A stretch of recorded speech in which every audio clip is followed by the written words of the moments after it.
안녕하세요. 감성 독서, 감성 전달자입니다. 오늘 소개해드릴 책은요. 지금 이 순간만 살 수 있다면입니다. 저자 류 시노하라는 형이상학 철학자이자 탐구자이며 베스트셀러 작가입니다. 돈도 꿈도 없던 평범한 대학 시절 에카르트 톨레의 저서를 통해 끌어당김의 법칙을 알게 된 뒤 평생에 걸쳐 자기 자신의 삶으로 직접 검증한 불변의 삶의 법칙에 대해 책을 썼다고 하는데요. 이 책은 아마존 철학 베스트셀러 1위에 올랐었다고 하죠. 우리는 시간이 과거, 현재, 미래로 이루어져 있다고 생각합니다. 그리고 과거의 기억에 얽매여 고통 속에 살거나 반대로 미래의 행복을 위해서 현재를 희생해야 한다고 생각하며 사는 사람들이 많습니다. 하지만 저자는 우리가 실제로 느끼고 경험할 수 있는 시간은 현재뿐이며 과거나 미래는 우리가 만들어낸 가상의 시간이라고 말합니다. 현재는 언제나 지금을 뜻하며 우리가 유일하게 무엇인가를 이룰 수 있는 순간이 바로 이 지금이라고 말이죠. 그럼 지금부터 우리가 원하는 의미 있는 삶을 위해 어떻게 현재를 살아가야 하는지, 지금 이 순간만 살 수 있다면 그 중에서도 부와 풍요 파트를 들려드릴게요.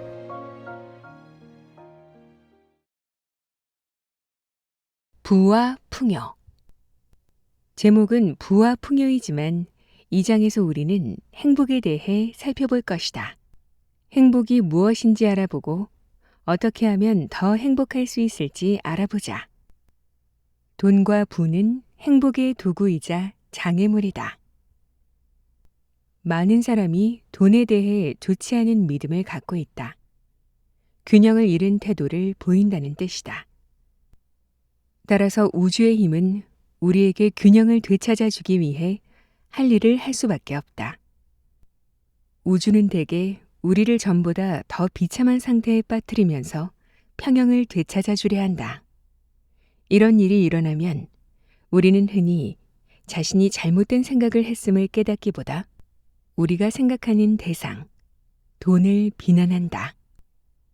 풍요, 부, 돈.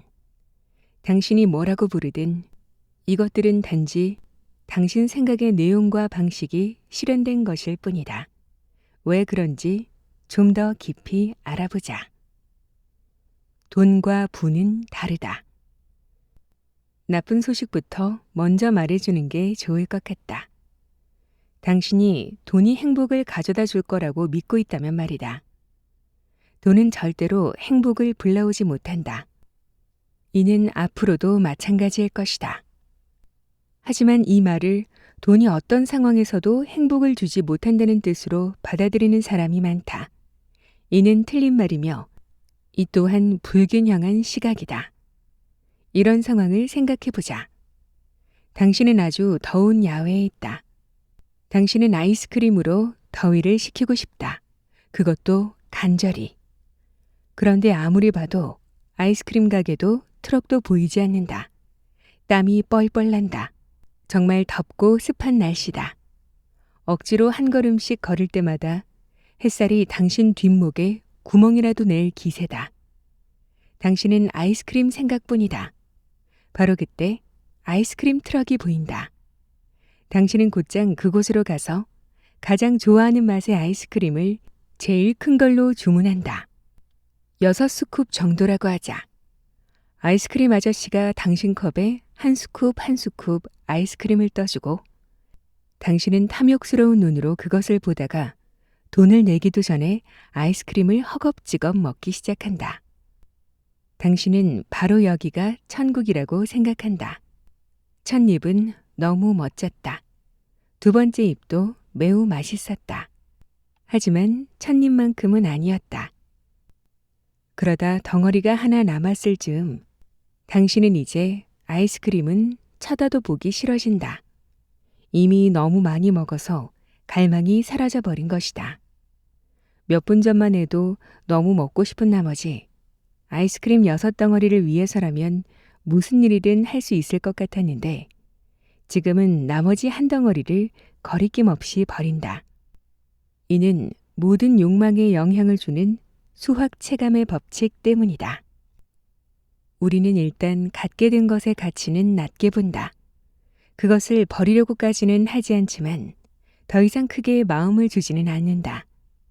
아이스크림을 먹기 시작하면 기쁨이 커지다가 어느 순간이 되면 멈춘다. 그리고 그때부터는 아무리 많이 먹어도 기쁨이 늘어나지 않는다. 돈에도 이 법칙이 적용된다. 보통 연봉 7에서 8만 달러 정도를 넘어서면 계속 더 많이 벌어도 그만큼 더 행복해지지는 않는다. 기쁠 수는 있다. 그리고 바로 이 기쁨이 당신이 제일 먼저 구분해야 하는 장애물이다. 많은 사람이 기쁨을 행복으로 착각하지만 이 둘은 서로 완전히 다른 것이다. 몹시 더운 날 오래 갈망하던 아이스크림을 한 숟가락 떠먹을 때 느끼는 것은 기쁨이다. 이 찬란한 기쁨은 기억에 박힌다. 하지만 그다지 오래 가지는 않는다. 정점을 맛보게 하지만 그 특성상 유효기간이 짧다. 반면 행복은 그 자체로 존재의 기반에 가깝다. 행복은 사랑, 안정 같은 매우 기본적인 것들이 제자리에 있을 때 온다. 행복에는 안식처와 음식도 중요하다. 이것들은 안전에 속하는 요소이기는 하지만 따로 분류할 수도 있다. 돈은 이런 것들을 위해서 꼭 필요하다. 돈이 사랑을 주지는 않지만 돈이 제공하는 울타리 없이 당신의 최고의 모습을 보여주기는 어렵다. 당장 내일 쓸 돈을 걱정해야 하고 돈이 부족할까봐 늘 불안하다면 미래의 배우자를 끌어당기기 어려울 것이다.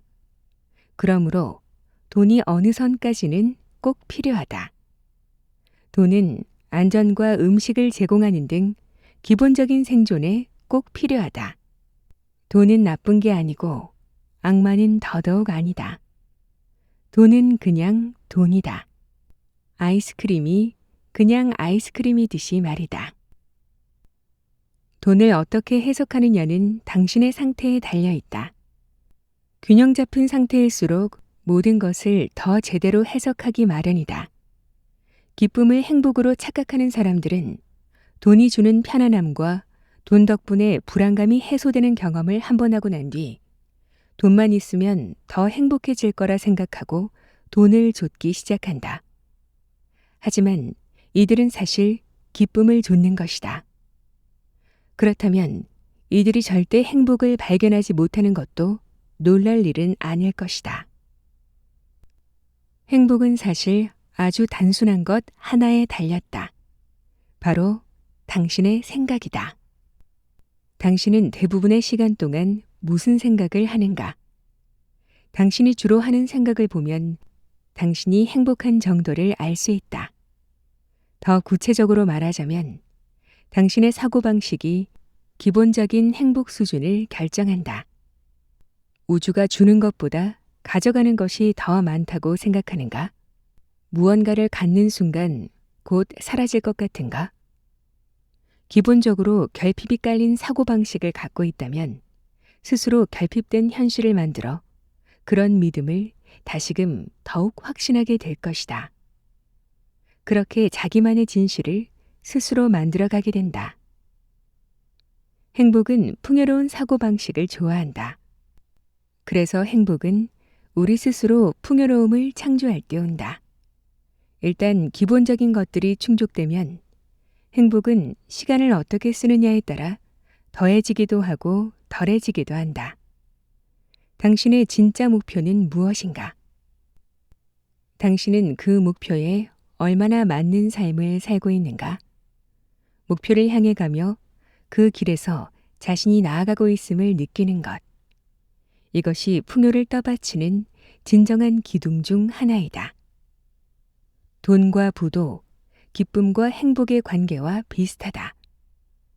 돈은 구체적으로 셀 수 있어서 양적이고 오랜 기간 갈망하다가 얻었을 때는 그 기쁨이 매우 크다. 하지만 거기서 또 더 번다고 해도 처음 그 순간만큼 기쁘지는 않을 것이다. 부는 양적이면서 질적인 측면도 갖고 있다.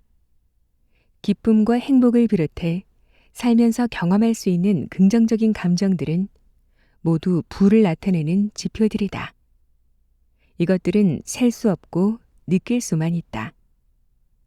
돈은 부의 양적인 측면으로 휴가, 질 좋은 음식과 영양제, 웰빙 상품, 피트니스 멤버십, 책, 영화, 이벤트, 원하는 교육 등을 즐길 수 있게 한다. 이러한 활동은 모두 부를 보고 느끼게 해준다. 돈은 우리가 기본적으로 필요로 하는 편안함을 선사해주고 돈이 있으면 확장을 부르는 새로운 경험을 추구할 수 있다. 이런 경험을 할 때 우리가 육체적, 감정적, 정신적으로 얻는 결과는 행복을 비롯한 다른 긍정적인 감정들을 불러일으키고 강화한다. 돈과 부는 서로에게 꼭 필요하고 서로를 보완해준다. 이 둘을 있는 그대로 보는 것이 돈과 부에 대한 균형 잡힌 시각이다.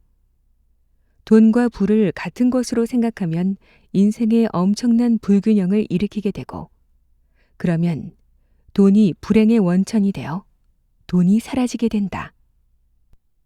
그럼 돈이 제공하는 안전을 잃게 되어 더더욱 불행해진다. 일단 결핍을 없애는 것부터 시작하자. 더 많이 가지기 위해 다투지 마라. 당신과 내가 함께 맛있는 애플파이를 먹고 있다고 하자.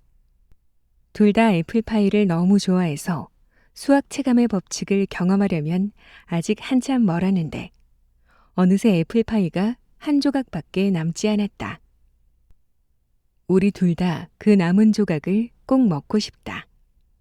갑자기 당신 대 나의 싸움이 시작되고 우리는 서로 적이 된다. 애플파이 한 조각 때문에. 사람들은 정확히 이런 식으로 살아간다. 세상이 하나의 큰 애플파이이고 누구나 배불리 먹을 수는 없다고 믿는다. 누가 큰 조각을 가져가면 나머지는 작은 조각에 만족해야 한다고 생각한다. 따라서 모두가 적이며 둘 다 이기는 상황 같은 건 없다. 당신이 이기려면 다른 누군가는 져야 한다. 그러다 보면 곧 어떻게 이길지보다 어떻게 상대를 물리칠지에 더 집중하게 된다. 이런 식으로 얻는 성공은 그다지 가능할 것 같지도 않지만 고되고 힘들다. 여기에 진정한 목표는 없다. 아침에 설레어 벌떡 일어나게 만드는 진정한 목표 말이다.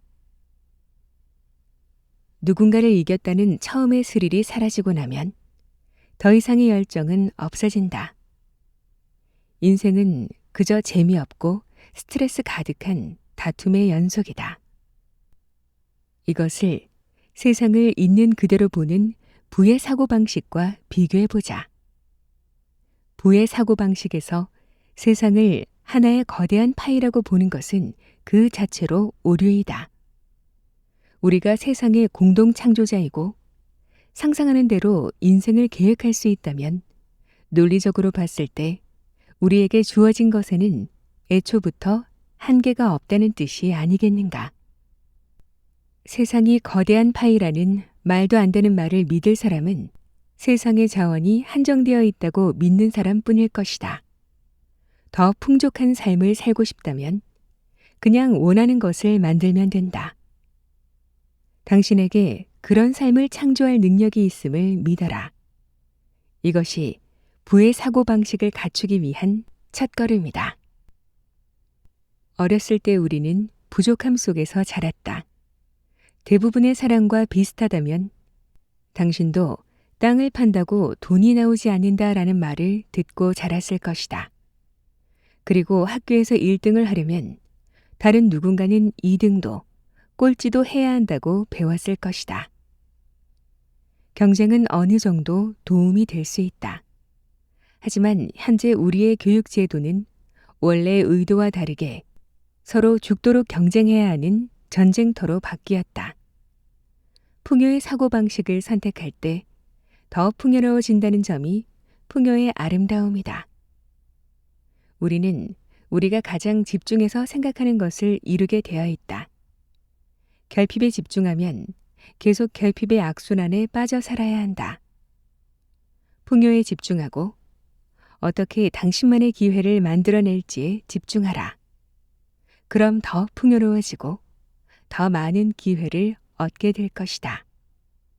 풍요의 사고방식으로 원하는 것을 실현하고자 한다면 에너지가 작동하는 방식을 이해하고 원하는 것을 이뤄내는 자신의 힘과 능력을 인식하는 것이 중요한 첫걸음이 될 것이다. 당신은 당신이 에너지를 보내고 집중하는 것을 얻게 되어 있으니까 말이다. 그 다음 매일 조금씩 나아질 결심을 하자. 얼마나 조금인지는 중요하지 않다. 굳게 결심하고 아주 작은 걸음이라도 내디디며 매일 나아가기만 하면 된다. 나아가라는 말은 새로운 기술을 배우거나 이미 배운 기술을 다지라는 뜻이다. 연습할 때마다 처음처럼 마음을 새롭게 다지라. 정신개발에 있어 무척 과소평가를 당하는 특성은 바로 새로움이다. 새로운 것에 정신을 노출시키면 변화를 일으키기 더욱 쉬워지고 그만큼 당신의 세상이 상당히 확장될 것이다. 이때 당신은 세상에 한계가 있다는 생각을 정면으로 반박하는 셈이다. 세상에 배울 것이 이렇게나 많다면 세상이 어떻게 한정적인 곳이겠는가? 그러므로 세상에 대한 이해를 확장하는 생각과 개념을 매일 탐구하라. 이것이야말로 진정한 자기 개발이다. 그 다음 타인의 실수와 성공에서 배우라. 당신은 온 세상을 마음껏 활용할 수 있다. 세상은 당신의 실험장이다. 하고 싶은 일이 있다면 다른 사람들이 그 일을 이미 했는지, 했다면 어떻게 했는지 탐구하라. 우리 조상이 불을 발견하고 바퀴를 발명해 두었으니 우리가 매번 똑같이 불을 발견하고 바퀴를 발명할 필요는 없다. 우리는 조상들이 마련해 놓은 과정을 다듬고 삶에 적용하기만 하면 된다. 또 우리 이전에도 수세기 동안 우리와 상당히 비슷한 방식으로 살아왔던 천재적인 여성과 남성들이 있었다. 이들에게서 배우라. 그들이 실수를 통해 배운 지식을 그대로 흡수하라. 이것은 당신의 의식과 더불어 더 높은 수준의 의식을 활용하는 것이기에 삶의 질이 극적으로 높아질 것이다. 부의 사고방식이 얼마나 훌륭한 것인지 깨닫고 난 후에 사람들이 하는 실수 중 하나는 자신에게 엄격하게 굴며 그토록 오래 결핍의 사고방식을 갖고 살았던 스스로를 책망하는 것이다. 스스로에게 관대해져라. 다른 사람과 마찬가지로 당신에게도 실수할 권리가 있다. 그 실수를 통해 배우고 계속 나아가면 된다. 생각과 행동을 의식하려는 연습은 계속하면 아주 좋다. 마음 챙김 명상은 꾸준히 현재의 뿌리를 두게 하고 이때 우리는 실제로 세상이 얼마나 풍요로운지 깨닫게 된다. 이쯤에서 잠시 현재에 대해 생각해 보자. 현재는 언제나 여기에 있으며 그 끝은 없다. 그리고 현재에는 무슨 일이든 일어날 수 있다. 반대로 과거와 미래는 항상 정해져 있다. 과거와 미래는 흐르지 않으며 당신이 투영한 모습과 상상력이 닿고 나면 끝난다.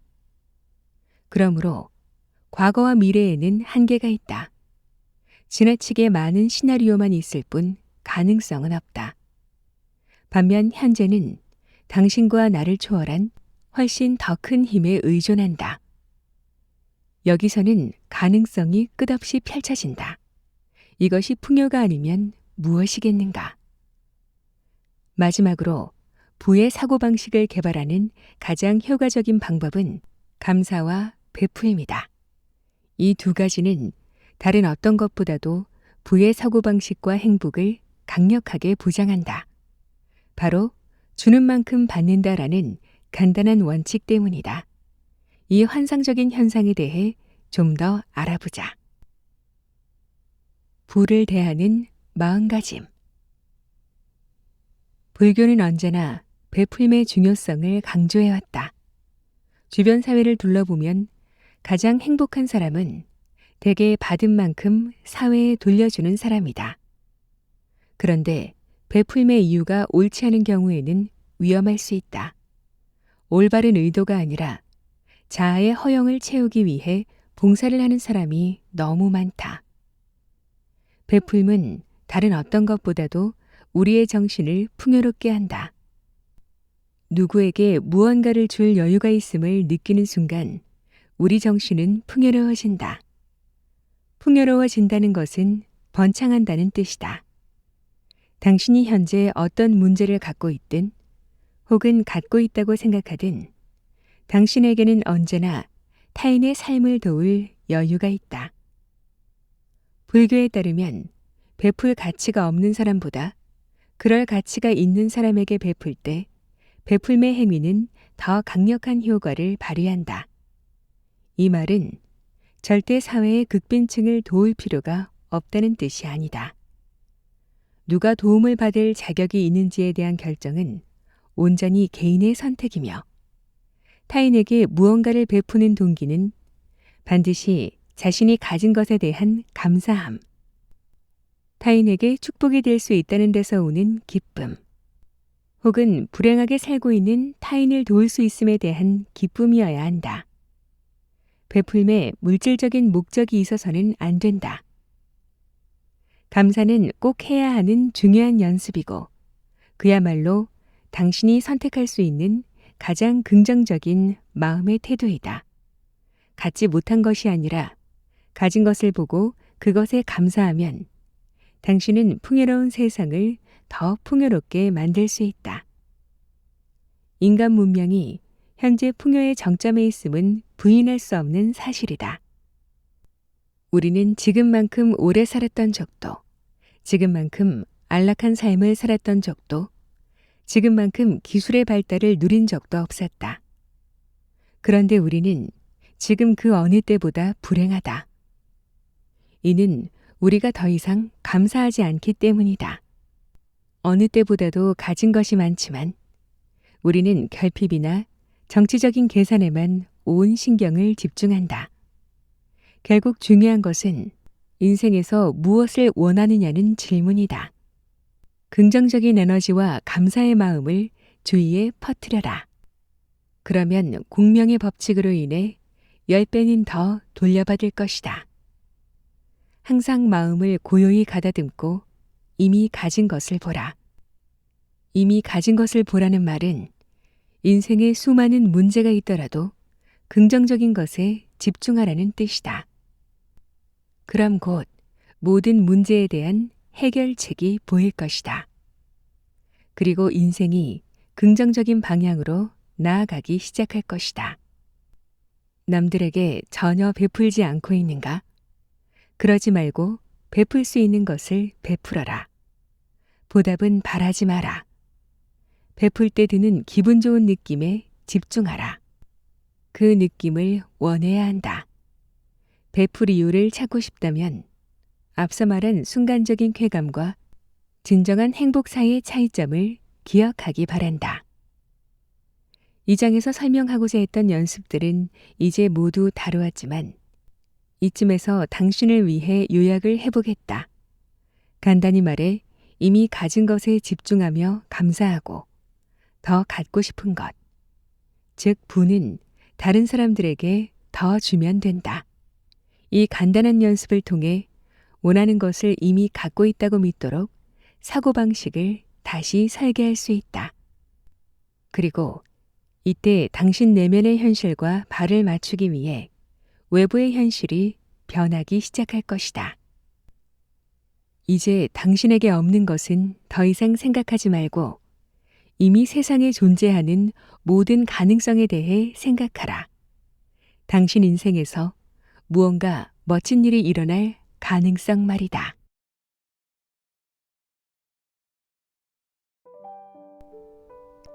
당신은 대부분의 시간 동안 무슨 생각을 하는가?